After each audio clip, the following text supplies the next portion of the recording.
Hey guys, Hamsterwheel here with a new video, and today I'd like to talk to you about what I like about Wrath of the Lich King. I made a video about what I like about Vanilla WoW and the Burning Crusade, so I thought it would be fitting to follow that trend and talk about this expansion too. And hey, who knows, I might do one for Cataclysm and Mists of Pandaria in the near future as well.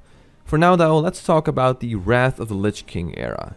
Now I wouldn't say I'm a huge fan of this expansion, as my number 1 is the Burning Crusade, and number 2 is Vanilla, and number 3 is probably Wrath of the Lich King.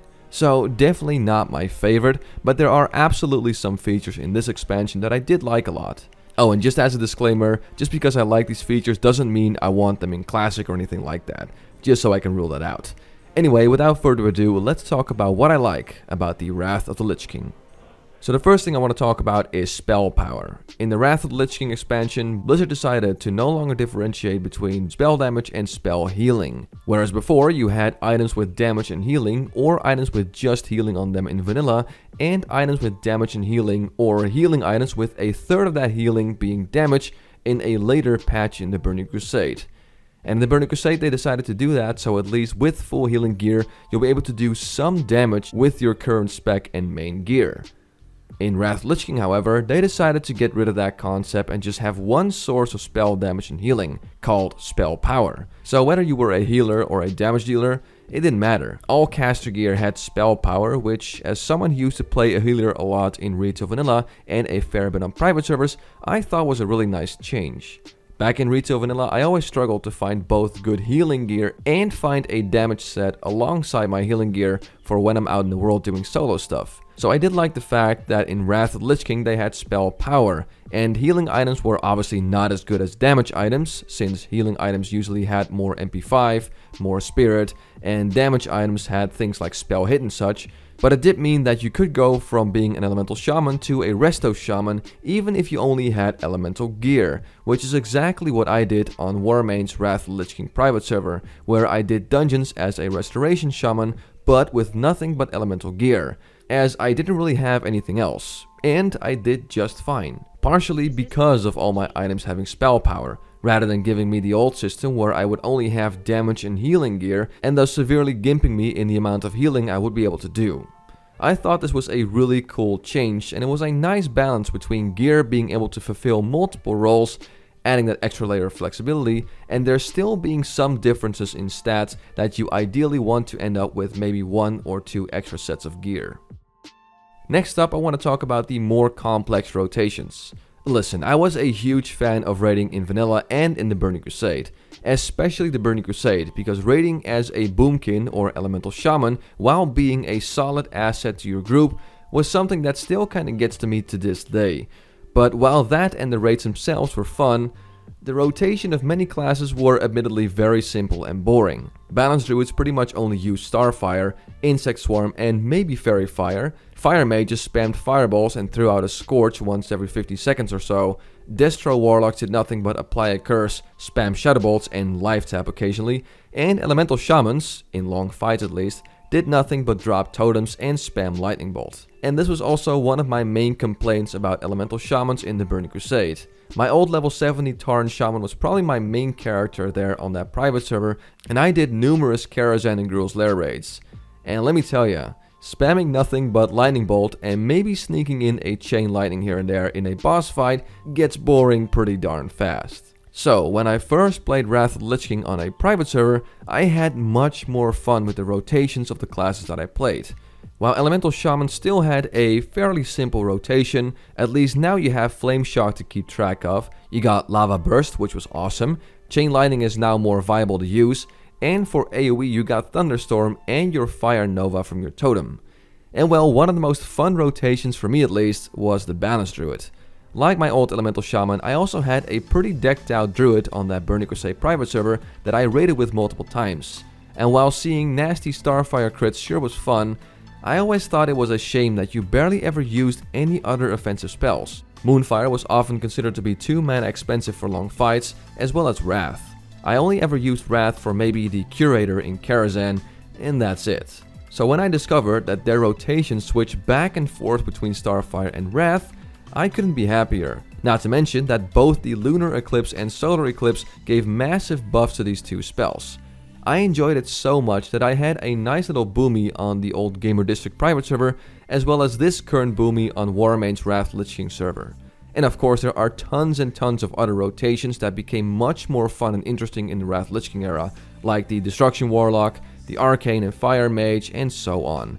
But I think you get the idea with these two examples. I love the rotations in Wrath, and they were, in my opinion, a big improvement over the previous expansions.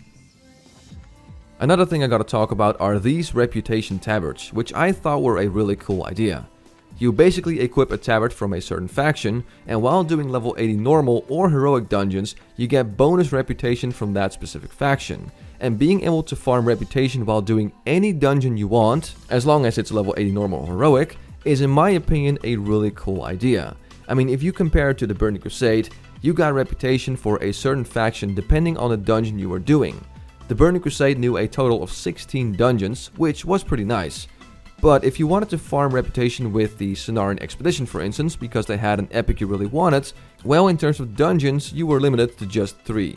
Same with Thrallmaw reputation. You wanted that killer one-handed caster sword? Well, I can't blame you for wanting it, but it does mean you were also limited to just 3 dungeons. And in Wrath they really improved this by using these tabards and you gaining reputation regardless of whatever dungeon you were doing. It was also a nice bonus that with these tabards you could switch the reputation you wanted to farm right on the spot.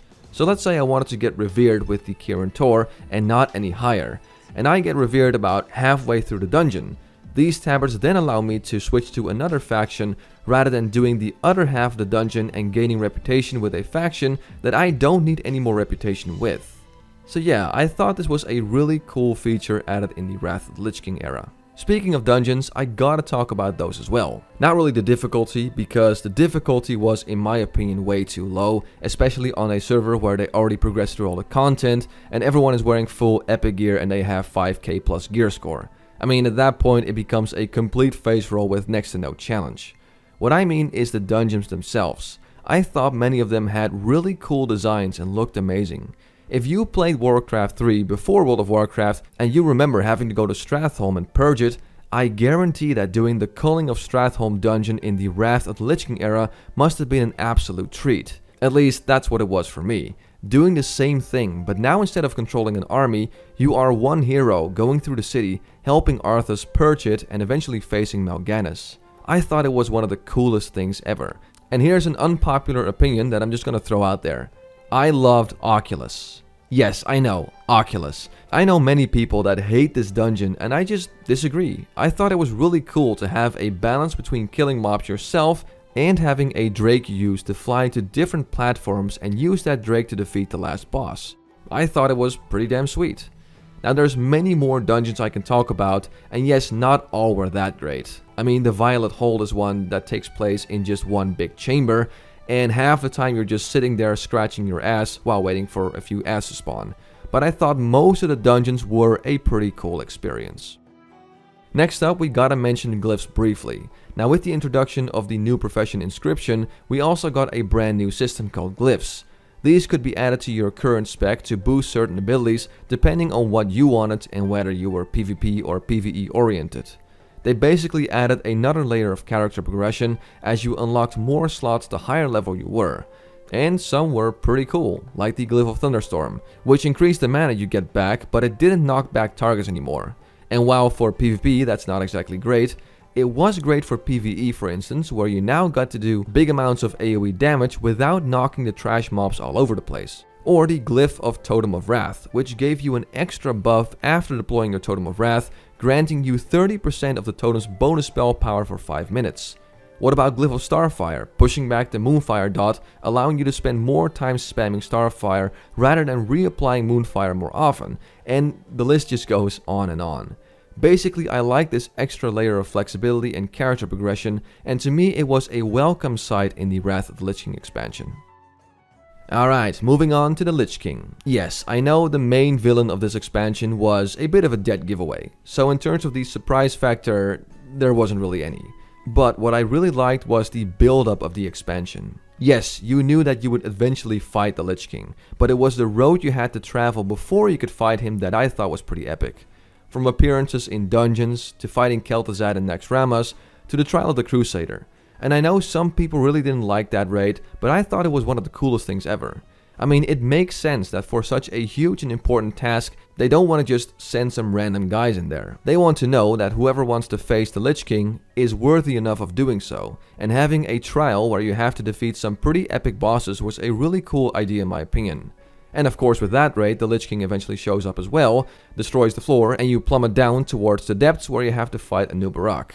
Of course, the multiple cinematics also really helped in building up the eventual fight, let alone the Lich King dungeons that were unlocked when Icecrown Citadel came out, where you infiltrated the Citadel, eventually finding Frostmourne and having to escape the Lich King. So that's what I liked about this expansion as well. Yes, you knew right from the get-go that sooner or later you'd fight Arthas, but the way it was built up was, in my opinion, really well done.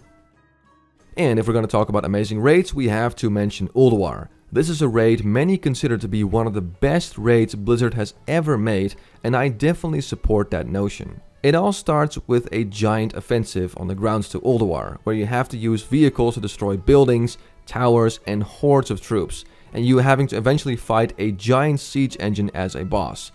Which was admittedly a very easy boss, but the idea was extremely cool. And well, the rest of the raid was equally awesome. For instance, I loved the idea of having to fight Kolagharn, and when you defeated him, his stone corpse became the bridge to the next set of bosses. And the room after Kolagharn is an absolute thing of beauty, let alone the train ride to Mimiron. And of course the grand finale that is a freaking old god. Yes, this boss fight definitely gave me some Cthulhu vibes, with phase 2 where he actually reveals himself, the tentacles you gotta destroy. It was probably one of my favorite boss fights ever. So yeah, Ulduar is awesome, and if I had to make a top 5 favorite raids, I'd say this would probably be in the top 3 without a doubt. Then I have to mention Wintergrasp. Now I'm actually a huge fan of Alterac Valley. Yes, I'm one of those guys that didn't farm Alterac Valley in Classic because it was the best way to farm honor. I actually joined those battlegrounds because I love the idea of a raid versus a raid in a huge zone with towers, mini-bosses, and a ton of other things. Of course, old school Alterac Valley, way back in retail vanilla, was where these battles felt the most authentic, so to say, but I digress. Wintergrasp definitely gave me some old school Alterac Valley vibes, with huge raid versus raid battles, with the addition of vehicles, which I thought was really cool. I mean, it's always very demotivating to join battlegrounds when you barely have any PvP gear yet, and these vehicles made sure that you could actually do a good job and really support your raid, regardless of your gear level.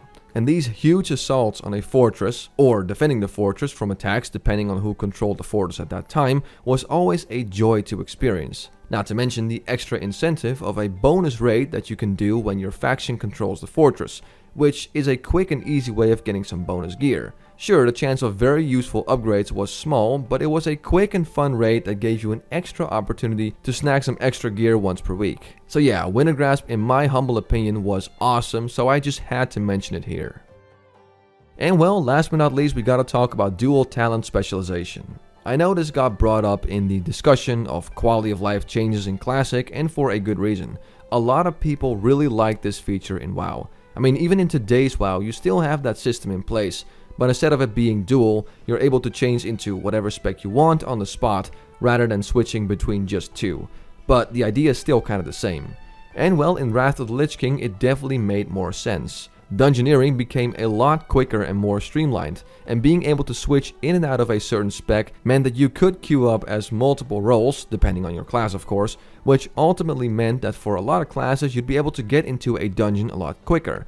It was also super convenient in times where someone who was a healer, for instance, left your dungeon group and one of the damage dealers says, "Hey, no worries, I got an off healing spec." He could then switch to that spec and you guys would be able to finish the dungeon. And well, having played an Elemental Shaman and a Boomkin on Wrath of the Lich King private servers, I can tell you that being able to swap between my damage and healing spec was a surefire way to get into dungeons quicker, and also gave me some bonus points when it came to joining a raid where you can tell the leader you can fulfill multiple roles.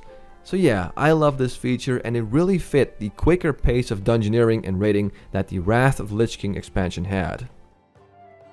And well, there you go guys, a bunch of features that I definitely liked in the Wrath of the Lich King expansion. Now while there are definitely a bunch of things I like, I realize no expansion is perfect, and there are also some things I didn't like, so who knows, I might make a video about that too in the near future. For now though, I want to thank you for watching, I'm Hamsterwheel and have a good one.